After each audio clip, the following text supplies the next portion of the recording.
नमस्कार आदरणीय दर्शकहरू, हामी आज विशेष अङ्कमा छौँ। यो अङ्क किन पनि विशेष छ भन्दाखेरि समग्र कर्णाली प्रदेशको पर्यटनका बारेमा हामी आजको यो अङ्कमा छलफल गर्नेछौँ। नेपालमा पर्यटकीय गतिविधि बिस्तारै बढ्न थालेका छन्। कोरोना सङ्क्रमण सँगसँगै पर्यटनका गतिविधि पनि अगाडि बढाउन जरुरी छ र यसलाई अझ जनजीवन प्रभावित हुँदै पनि जनजीवन र कोरोनालाई सँगसँगै कसरी लैजान सकिन्छ, पर्यटन गतिविधि कसरी बढाउन सकिन्छ र समग्र कर्णालीको पर्यटकीय गतिविधिका विषयमा आज हामी छलफल गर्नेछौँ।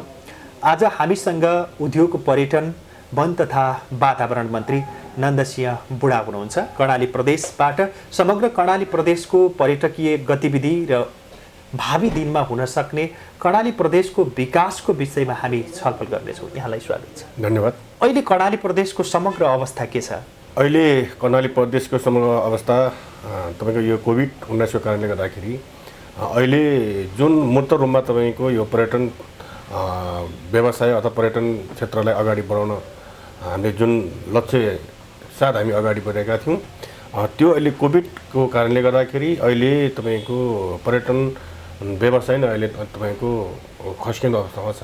अब यो कोरोना सँगसँगै पर्यटकीय गतिविधि अगाडि बढाउन के गर्नु पर्ला र सँगसँगै तपाईहरुका योजना चाहिँ के छन्? भर्खरै यो बजेट पनि आइसकेको छ र बजेट पनि बनिसकेको छ। त्यसमा के विषयहरूलाई समेट्नु भएको छ तपाईहरुले? मुख्य र कर्णाली प्रदेशको यदि आर्थिक समृद्धि, रोजगार सिर्जना गर्नलाई कर्णाली प्रदेश सरकारले पर्यटन एउटा तपाईको त्यस्तो व्यवसाय हो र कर्णाली प्रदेशलाई पर्यटनबाटै तपाईको एउटा ठुलो रोजगार सिर्जना गर्न सकिन्छ भनेर नै पर्यटनलाई हामीले तपाईको कर्णाली प्रदेश सरकारकै मुख्य तपाईको उसमा हामीले राखेका छौँ।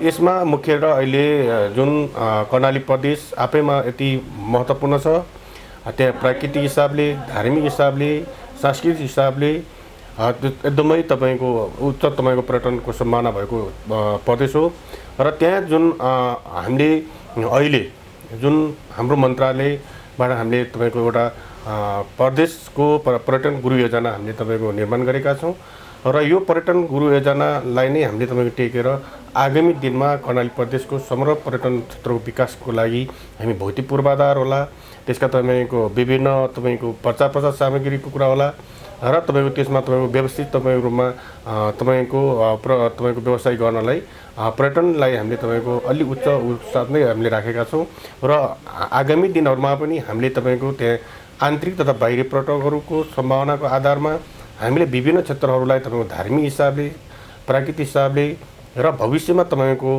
त्यो कर्णाली प्रदेश एउटा पर्यटन क्षेत्रको एउटा हब हुने हिसाबले नै हामीले तपाईको अगाडि बढिरहेका छौँ। त्यसमा हामीले पूर्वाधार निर्माणदेखि सबै कुराहरूमा महत्त्वपूर्ण साथ हामीले अगाडि बढाएका छौँ। कर्णालीमा अशिक्षा छ, गरिबी छ, भोकमरी छ भनेर पनि भनिन्छ। यो बाहेक पर्यटकीय दृष्टिकोणले कर्णालीमा छ के? कर्णाली तपाईको आफैमा महत्त्वपूर्ण छ। त्यहाँ तपाईको हिमालदेखि तपाईको पनि छन् दुईटा तपाईको अब सबैभन्दा गहिरो ताल सेपोक्सुनो र सबैभन्दा ठुलो तपाईको रारा ताल पनि तपाईको कर्णाली प्रदेशमा छ र मुख्य र कर्णाली प्रदेशको अहिले जुन मानव जाने तपाईको गेटवे पनि तपाईको हिल्सामा छ। त्यो मात्रै नभएर त्यहाँ एउटा भाषिक हिसाबले पनि एउटा नेपाली भाषाको उद्गम स्थल एउटा सिजा पनि छ र त्यहाँ तपाईको सांस्कृतिक हिसाबले पनि त्यहाँ धेरै तपाईको महत्त्वपूर्ण मठ मन्दिरहरू, विभिन्न गुम्बाहरू छन् र तपाईको त्यो मात्रै नभएर हामीले जुन कर्णाली को तपाईको जुन जलयात्राको सम्भावना बढी छ। जुन कर्णाली प्रदेशको कर्णाली नदी र तपाईको भेरी दुईटा ठुला नदीहरूको तपाईले यो कर्णाली प्रदेशभित्र पर्दछ। त्यसमा हामीले जलयात्रा सम्बन्धीको तपाईको पर्यटनलाई पनि हामीले अगाडि बढाउन सक्छौँ र मुख्य र अझ त्यो भन्दा पनि अझ हामीले त यो कर्णाली प्रदेश अहिले जुन यो विभिन्न तपाईको ट्रेलहरू तपाईको अहिले तपाईको विभिन्न ठाउँहरूमा सडकको सञ्जालले गर्दा तपाईको आज तपाईको पदमार्ग यात्रीहरूको तपाईको आज तपाईको विनाश भइरहेको अवस्था छ भने त्यसले मध्यनजर राखेर हामीले कर्णाली प्रदेशका तपाईको 4-5 जुन त्यस्ता ट्रेलरहरूलाई, पदमार्गहरूलाई हामीले तपाईको व्यवस्थित रूपमा अगाडि बढाउने त्यसको सम्यता अध्ययन पनि हामीले गरेका छौँ। त्यही अनुसारको हामीले निर्माण पनि तपाईको अहिले पदमार्गहरूको निर्माण पनि हामीले गरेका छौँ। त्यसमा तपाईको हामीले रेड पान्डा ट्रेल भनेर दैलेखबाट यो सुरु भएर यो कालीकोट, जुम्ला, जाजरकोट हुँदै यो तपाईँको डोल्पा भएर यो सेपोक्सनसम्म जाने एउटा ट्रेलको हामीले अध्ययन गरेका छौँ। अर्को अहिले अब great Himalayan trail great Himalayan trail lower र अर्को हामीले यो गुरिल्ला ट्रेल भनेर यो पश्चिम रुकुमबाट सुरु भएर यो जाजरकोट, सल्यान, दैले हुँदै यो तपाईँको बढी मालिकासम्म जाने ट्रेलको हामीले अध्ययन गरेका छौँ भने अर्को तपाईँको यो यात्रा सके भनेर जुन हामीले डोल्पा जिल्ला एउटा जडीबुटीको भण्डार पनि हो र जुन यात्रा रूपमा तपाईँको पाउने क्षेत्रहरूलाई समेटेर जुन लोयल तपाईँको डोल्पालाई तपाईँको रिङ रोडको रूपमा हामीले तपाईँको गर्ने एउटा यात्रा सर्किट भनेर पनि हामीले तपाईँको यसको अध्ययन गरेका छौँ र अध्ययन मात्रै नगरी यसमा अहिले हामीले यो वर्ष बजेट विनियोजन हामीले कामहरू अगाडि बढाइरहेका छौँ। यी ट्रेलहरूको तपाईँको संहिता अध्ययन र यसलाई हामीले अन्तर्राष्ट्रिय रूपमा हामीले तपाईँको व्यावसायिक रूपमा अगाडि बढ्न सक्यो भने कर्णाली प्रदेश भोलि पर्यटनको एउटा ठुलो हब्सको रूपमा अगाडि बढ्छ र यसले कर्णाली प्रदेशको एउटा आर्थिक र तपाईँको रोजगारीमा ठुलो एउटा मद्दत पुग्न सक्छ। यो शब्दमा मात्र छ कि व्यवहारमा पनि छ भने यो हामीले तपाईँको अध्ययन गरेका छौँ र यसलाई अहिले हामीले तपाईँको यो वर्षको कार्यक्रममा नै हामीले तपाईँ त्यसमा समावेश गरेका छौँ। यो तपाईँहरूले भन्ने मात्रै हो कि देखिने गरी के कार्य गर्नुभयो? अहिले जस्तै हामीले यसरी कुरा गरिरहँदाखेरि कतिले कर्णाली प्रदेश सरकार बनिसकेपछि के गर्यो भन्ने खालका कुरा पनि आउँछन् यो पर्यटकीय गतिविधिमा। तपाईँहरूले के गर्नुभयो 1, 2, 3 भनेर भन्नु पर्दाखेरि? हामीले एक जिल्ला एक पर्यटक तपाईँको गन्तव्य क्षेत्रको रूपमा अगाडि बढाउनाले प्रत्येक जिल्लाहरूमा तपाईँको आन्तरिक या बाहिरी पर्यटक धार्मिक तपाईँको हिसाबले हामीले प्रत्येक जिल्लाहरूमा तपाईँको अलि देखिने खालको तपाईँको पूर्वाधार निर्माण हामीले गरेकै छौँ। त्यस अन्तर्गत अहिले सुर्खेत जिल्लाको सन्दर्भमा हामीले काँक्रेबिहार वरिपरिको तपाईँको ट्रेल पदमार्गको कुरा भइरहेछ। बुलबुले तपाईँको क्षेत्रलाई हामीले तपाईँको अहिले विस्तार गरेका छौँ।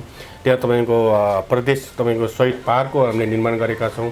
त्यस्तै विभिन्न क्षेत्रहरूमा गरेका छौँ। जस्तै अहिले माथि तपाईँको गुराँसमा तपाईँको हामीले गुराँस भ्यू टावर बनाएका छौँ।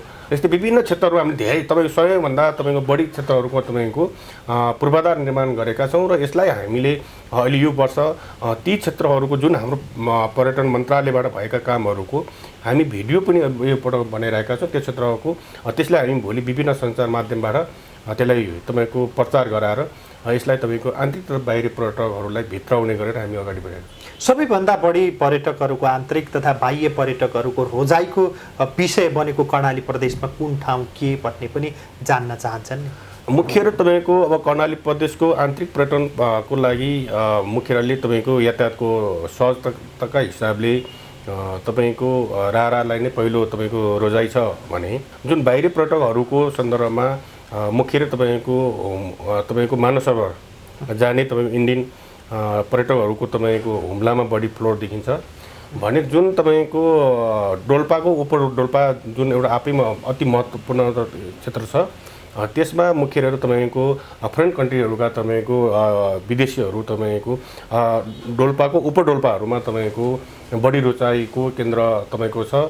त्योसँगै तपाईँको त्यहाँ अब सेपोक्सिनो ताल, से गुम्बा लगायतका ऐतिहासिक र महत्त्वपूर्ण क्षेत्रहरू छन्।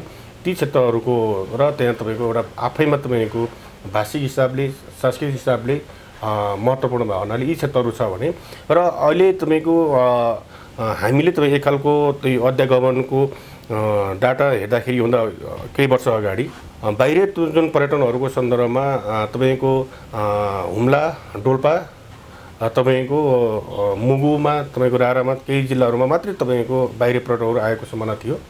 जब पछि हामीले तपाईँको यो प्रादेशिक हिसाबले प्रदेश सरकार गठन भइसकेपछि यसको आन्तरिक र बाहिरमा हामीले एक खालको पर्यटनलाई महत्त्व दिएको कारणले अहिले 10 जिल्लाहरूमा जुन बाहिरी पर्यटकहरूले तपाईँको विभिन्न जिल्लाहरूमा तपाईँको भिजिट गरेको यो अध्यागमनको तपाईँको डाटाबाट पनि हामीले तपाईँको देखिरहेका छौँ। भनेपछि 10 जिल्लामा भएका प्राकृतिक स्रोत साधनलाई तपाईँहरूले भरपूर रूपमा परिचालित गर्नको निम्ति महत्त्वपूर्ण भूमिका निर्वाह गरिराख्नु भएको छ। अब अझ आन्तरिक सँगसँगै बाह्य गतिविधि बढाउनको निम्ति, बाह्य पर्यटकीय गन्तव्य बनाउनको निम्ति पछिल्ला दिनहरूमा तपाईहरुले बनाउन खोजेको कर्णाली प्रदेश र बनाउन खोजेको पर्यटकीय गन्तव्यहरू के कस्ता छन् यसबारे पनि मानिसहरूले जान्न चाहेका छन्। मुख्य त कर्णाली प्रदेशमा आफ्नो एउटा छुट्टै तपाईँको पहिचान छ। त्यहाँ प्राकृतिक धार्मिक सांस्कृतिक हिसाबले महत्त्वपूर्ण क्षेत्र छ। ती क्षेत्रहरूलाई अब हिजोको दिनमा हामीले तपाईँको त्यसलाई अलिक बाहिर तपाईँको प्रचार प्रचार माध्यम नभएको कारणले गर्दा कर्णाली प्रदेश अहिलेसम्म ओझेलमा परिरहेको अवस्था छ। यसमा हामीले जुन तपाईँको कर्णाली प्रदेशको हामीले कुनै चिज त बनाउनु पर्ने अवस्था पनि छैन। त्यहाँ तपाईँको प्राकृतिक हिसाबले पनि आफै तपाईँको त्यस्ता चिजहरू छन्। तपाईँको माथि हिमालदेखि तपाईँको तल सुर्खेतसम्मका तपाईँको विभिन्न क्षेत्रहरू छन्। तिनी आफैमा एकदमै महत्त्वपूर्ण क्षेत्रहरू छन्। त्यसलाई एउटा हामीले व्यवस्थित रूपमा यसलाई अलिक व्यापक तपाईँको रूपमा प्रचारको माध्यमबाट हामीले तपाईँको आन्तरिक बाहिरी पर्यटकलाई भित्राउने गरेर हामी अगाडि बढ्न सक्यौँ। तर हामी एक खालको एकदमै स्मुथ रूपमा हामी अगाडि बढेका थियौँ। तर अहिले विश्वभरि फैलिएको यो कोभिडको कारणले गर्दाखेरि अब अहिले तपाईँको सबैभन्दा बढी तपाईँको धरामा परेको व्यवसाय नै अहिले पर्यटन व्यवसाय छ। र यो पर्यटन व्यवसायलाई अब बिस्तारै अब फेरि तपाईँको अहिले तपाईँको अब अलि कोभिड अलि तपाईँको अलि ऊ भएको अवस्था छ र बिस्तारै तपाईँको सहज भइसकेपछि हामीले तपाईँको यसलाई आन्तरिक तथा बाहिरी पर्यटकहरू भित्राउनलाई हामीले विभिन्न सूचना माध्यमबाट विभिन्न तपाईँको मार्फत हामीले तपाईँको पर्यटनहरूलाई तपाईँको भित्राउने लक्ष्य साथ हामी अगाडि बढ्नेछौँ। कर्णाली प्रदेशको पर्यटन विकास सँगसँगै पर्यटन व्यवसायहरू पनि कोभिडका कारण मर्कामा परेका छन्। तिनका समस्या समाधान गर्नको निम्ति पर्यटन मन्त्रालयले कस्तो भूमिका निर्वाह गरिरहेको छ? अहिले तपाईँको जुन हामीले यो पटक तपाईँको जुन पर्यटन व्यवसाय हुन् या विभिन्न हाम्रो तपाईँको उद्योग पनि हाम्रो मन्त्रालय अन्तर्गत भए हुनाले हामीले तपाईँको अहिले त्यस्ता तपाईँको व्यवसायहरूलाई ब्याजमा अनुदान तपाईँको सब लोनका कार्यक्रम पनि हामीले तपाईँको बनाएका छौँ। र त्यस्ता व्यवसायहरू तपाईँको अब एक खालको धरामा परेकाहरूलाई केही न केही राहत होस् भनेर नि हामीले त्यो कार्यक्रम अगाडि बढाउँ। त्यसले तपाईँको पर्यटन व्यवसाय मात्रै नभएर आम रूपमा अहिले तपाईँको उद्योग क्षेत्रमा पनि तपाईँ यसले एउटा तपाईँको सहज हुन सक्छ भनेर हामी अगाडि बढेका छौँ। नेपालको समग्र पर्यटकीय गतिविधि कर्णाली प्रदेशले धान्छ र त्यस्ता किसिमका प्राकृतिक स्रोत साधन छन् भनेर पनि एकातिर भनिन्छ। तर भौतिक संरचनाको हिसाबमा निकै कमजोर छ कर्णाली प्रदेश भनेर त्यहाँ पुग्ने मानिसहरूको भनाइ पनि छ। स्वर्ग कि अप्सरा भनेर रारा भनिन्छ, तर भौतिक संरचना नहुँदाखेरि त्यो रारा स्वर्ग कि अप्सरा मात्रै रह्यो।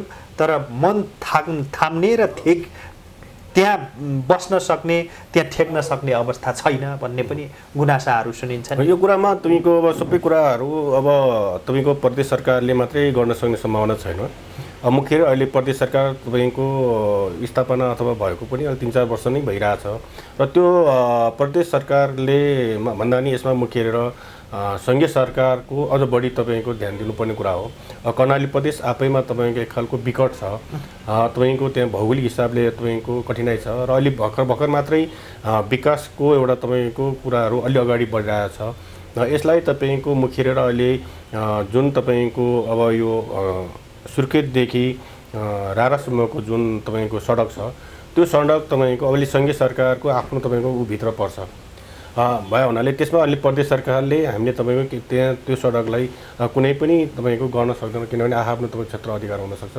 र अहिलेको सन्दर्भमा भन्दाखेरि अहिले जुन प्रदेश सरकार तपाईँको स्थापना भइसकेपछि विभिन्न ठाउँहरूमा विभिन्न प्राकृतिक ठाउँहरू महत्त्वपूर्ण क्षेत्रहरूमा अब हामीले तपाईँको अब सडक सञ्जालका माध्यमबाट होला, पदमार्गको माध्यमबाट होला, विभिन्न तपाईँको होमस्टेहरू हामीले प्रत्येक तपाईँको त्यस्ता ठाउँहरूमा होमस्टे मार्फत हामीले अगाडि बढाइरहेका छौँ।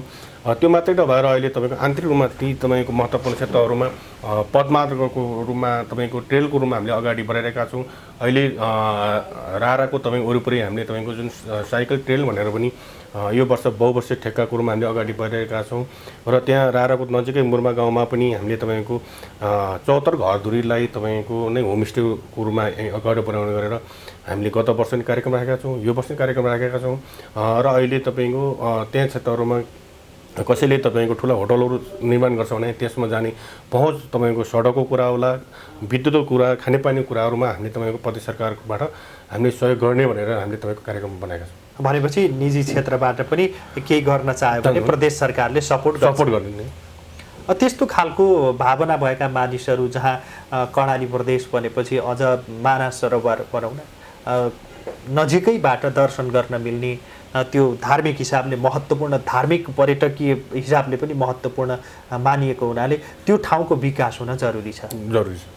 प्रदेश सरकारले भनौँ न त्यस्ता खालका योजनाहरू योभन्दा अगाडि र योभन्दा पछाडि के गर्दा हुन्छ भनेर केही निर्क्युल गर्नु भएको छ तपाईँहरूले? मुख्य र त्यो गर्नलाई नै अहिले हामीले तपाईँको जुन प्रदेशको पर्यटन तपाईँको गृह योजना मास्टर प्लान बनाएका छौँ, त्यो मास्टर प्लान पनि एउटा प्रदेशको तपाईँको सरकारले त्यसलाई वाइनआउट गरिसकेका छ, क्याबिनेटमा त्यसलाई पास भइसकेका छ र यो वर्ष नै हामीले तपाईँको बजेट बनाउँदाखेरि त्यही मास्टर प्लानलाई नै आधार बनाएर हामीले यो वर्षको प्लानिङ बनाएका छौँ।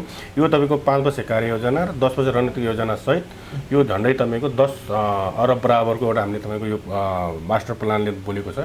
त्यो तपाईँ एउटा प्रदेश सरकारले मात्रै त्यो सम्भव छैन। त्यसको लागि हामीले तपाईँको स्थानीय सरकार, प्रदेश सरकार र सङ्घीय सरकार र तपाईँको विभिन्न तपाईँको निकायहरू, दात्री निकायहरूसँग पनि बाट त्यसको स्रोत तपाईँको जुट्ने गरेर हामीले त्यो बनाएका छौँ। मुख्य र अहिलेको सन्दर्भमा भन्नुपर्दा तपाईँको अब सङ्घीय सरकार र स्थानीय तहले तपाईँको यो पर्यटन क्षेत्र छ र जुन पर्यटन क्षेत्रसँग महत्त्वपूर्ण छ ती कुराहरूमा अलि बढी तपाईँको चासो नदिएको अवस्था छ। पहिला तपाईँको अलि पर्यटन मन्त्रालयबाट नि अब प्रदेश सरकारलाई तपाईँको सस्तो अनुदानको रूपमा केही कार्यक्रम केही बजेट जान्थ्यो भने अहिले तपाईँको पर्यटन मन्त्रालय कुनै पनि कार्यक्रम प्रदेश सरकारमा तपाईँको जाने अवस्था छैन। र त्यसले गर्दाखेरि तपाईँको यो भनेको समग्र तपाईँको एउटा कर्णाली प्रदेशको मात्रै नभएर यो तपाईँको राष्ट्रको नै तपाईँको भए हुनाले जुन बाहिरी पर्यटक आयो भने त्यसको तपाईँको इन्कम त तपाईँको नेपालको तपाईँ सम्पूर्ण नागरिकले लिने भए हुनाले त्यसलाई तपाईँको सङ्घीय सरकारले पनि त्यसलाई अलिक महत्त्वपूर्ण दिनुपर्ने हुनसक्छ। कोभिड-19 को यो सङ्क्रमण बिस्तारै घट्दो अवस्थामा छ अहिले र बिस्तारै पर्यटकीय गतिविधिहरू विभिन्न ठाउँहरू खुल्दैछन्। मानिसहरू बिस्तारै एक तरहले घरभित्र बसेका मानिसहरू बिस्तारै बाहिर निस्किँदैछन्, व्यवसायतिर फर्किँदैछन्। यो अवस्थामा काठमाडौँ आउने पर्यटक कर्णाली प्रदेशमा निकै दुःख कष्ट सहेर किन जानुपर्छ जस्तो लाग्छ एउटा मन्त्रीको हिसाबले, कर्णाली प्रदेशको पर्यटन मन्त्रालय सम्हालिरहेको हिसाबले? होइन, त्यो तपाईँको कर्णाली अब काठमाडौँको मान्छे तपाईँको कर्णाली प्रदेश किन जाने भन्दा कर्णाली प्रदेश आफैमा महत्त्वपूर्ण छ। त्यहाँ भाषिक हिसाबले, सांस्कृतिक हिसाबले, प्राकृतिक हिसाबले त्यो आफै महत्त्वपूर्ण छ। त्यस कारण त्यहाँ मान्छेहरू जाने हो। किन अहिले अब तपाईँको एक खालको विकासको रूपमा तपाईँको अहिले त हामीले तपाईँको यो सहरमा तपाईँको गाडीबाट हामी एक ठाउँबाट अर्को ठाउँ जान्छौँ। त्यो भन्दा नि अहिले मान्छेहरू अब पदमार्गतर्फ तपाईँको पैदल यात्रीहरूको बढी सम्भावना हुनसक्छ। र अर्को कुरा कर्णाली प्रदेशमा तपाईँको साहसिक पर्यटकहरूको अझ बढी सम्भावना छ। त्यसकारण पनि त्यहाँ कर्णाली प्रदेशमा अब आजभन्दा पनि अझ यसको तपाईँको 5-10 वर्षपछि कर्णाली प्रदेशमा तपाईँको यदि नेपालमा तपाईँको भिजिट गर्न आउने कुनै पनि बाहिरी पर्यटकहरूले कर्णाली प्रदेशमा नपुगेर उनीहरूको तपाईँको भिजिटको लक्ष्य प्राप्त हुँदैन, मन शान्त हुँदैन। त्यस कारण त्यस्तो ठाउँ छ त्यहाँ तपाईँको एउटा अब हामीले तपाईँको धार्मिक हिसाबले कति महत्त्वपूर्ण क्षेत्रहरू छन् होइन। अब तपाईँको त्यहाँ जडीबुटीको हिसाबले नै कर्णाली प्रदेश तपाईँको आफैमा तपाईँको बढी तपाईँको छ। र त्यहाँ तपाईँको भोलि विभिन्न ठाउँहरू हामीले तपाईँको यो योग ध्यान तपाईँको गऱ्यौँ भने ले पनि तपाईँको त्यो कर्णाली प्रदेश तपाईँको एकदमै सम्भावना हुनसक्छ। र अहिले तपाईँको कर्णाली प्रदेशमा अब केन्द्रीय सरकारबाट त्यति तपाईँको हिजोको दिनमा जुन हुनुपर्ने तपाईँको मूर्त रूप अनुसार तपाईँको पर्यटनको व्यवसाय हुनुपर्थ्यो, पर्यटनलाई अगाडि प्रबन्धन गर्न सक्नु पर्थ्यो। त्यो नभएको कारणले नै कर्णाली प्रदेश अहिले ओझेल्नु परेको छ। सङ्घीय सरकारले हिजोका सरकारले जसरी कर्णाली प्रदेशलाई भनौँ न कर्णाली क्षेत्रलाई कर्णालीको दृष्टिकोणले हेरेका थिए, अहिले सङ्घीय सरकारले त्यसरी नै हेरेका छ भन्ने दृष्टिकोण हो। अब त्यो नगर्नलाई के गर्नुपर्छ? त्यस्तो खालको दृष्टिकोणबाट टाढा रहनका निम्ति समग्र भनौँ न पर्यटकीय गतिविधि सञ्चालन गर्नको निम्ति केन्द्र सरकारले के गर्नुपर्छ, प्रदेश सरकार र स्थानीय तहहरूले के गर्नुपर्छ? त्यो त यो तपाईँको पर्यटन व्यवसाय भनेकै एउटा तपाईँको अब प्रदेश सरकारले मात्रै गर्ने, स्थानीय सरकारले गर्ने भन्दा पनि हामी तिनटै सरकार छौँ। र तपाईँको स्थानीय तहले आफ्नो क्षेत्रमा रहेका पर्यटक क्षेत्रहरूको तपाईँको पहिचान गर्ने, त्यसको प्रबन्धन गर्ने र त्यसलाई तपाईँको बाहिर प्रचार प्रसारको माध्यम गर्ने। र प्रदेश सरकारले पनि अब स्थानीय तह तपाईँको सङ्घीय सरकारसँग एउटा बिचको तपाईँको पुलको रूपमा तपाईँको काम गरेर हामीले अगाडि बढ्यौँ। र जुन अहिले तपाईँको प्रदेश सरकारले बनाएको जुन टुरिज्म मास्टर प्लान छ, त्यो मास्टर प्लानलाई आधार बेस बनाएर हामी तिनटै तहका सरकारहरूले अगाडि बढ्यौँ भने अवश्य नै कर्णाली प्रदेश तपाईँको जुन पर्यटनको तपाईँको सम्भावना छ त्यो सम्भावना भोलि हामीले तपाईँको पुरा गर्न सक्छौँ। बाटो बिग्रियो सरकारलाई गाली गर्ने होइन, त्यसपछि बाटोको बीज उक्यो सरकारलाई गाली गर्ने, कुनै ठाउँमा भौतिक संरचना बनेन सरकारलाई गाली गर्ने हाम्रो यो नियति नै बनेको छ। तर जुन स्थानीय जनता छन्, स्थानीय मानिसहरू छन्, स्थानीय व्यवसायीहरू छन्, उनीहरूले गर्नुपर्ने भूमिका र सरकारले गर्नुपर्ने खेल्नुपर्ने भूमिकामा धेरै अन्तर भएर हो अथवा त्यो किसिमको दृष्टिकोण बढी भएर हो विकास हुन नसकेको? होइन, कर्णालीमा अहिले विभिन्न तपाईँको चेतनाको हिसाबले नै अब पछि परेको प्रदेश छ र त्यहाँका तपाईँको अधिकांश मान्छेहरू अहिले पनि तपाईँको परम्परागत तपाईँको कृषि व्यवसायमै तपाईँको आत्मनिर्भर छन् र उनीहरूलाई बिस्तारै तपाईँको यो पर्यटन व्यवसायबाट उनीहरूले तपाईँको हामी रोजगारी सिर्जाउन सक्छौँ, योबाट हामीले ठुलो तपाईँको आर्थिक तपाईँको लाभ लिन सक्छौँ भन्ने एक खालको जनचेतना कमजोर अवस्था छ। अब मुख्य यो पर्यटन व्यवसाय भनेको कस्तो हो भने सरकारले त्यसलाई तपाईँको प्रवर्तन गरिदिने, त्यसका भौतिक पूर्वाधारहरू निर्माण गरिदिने कुराहरूमा हुनसक्छ।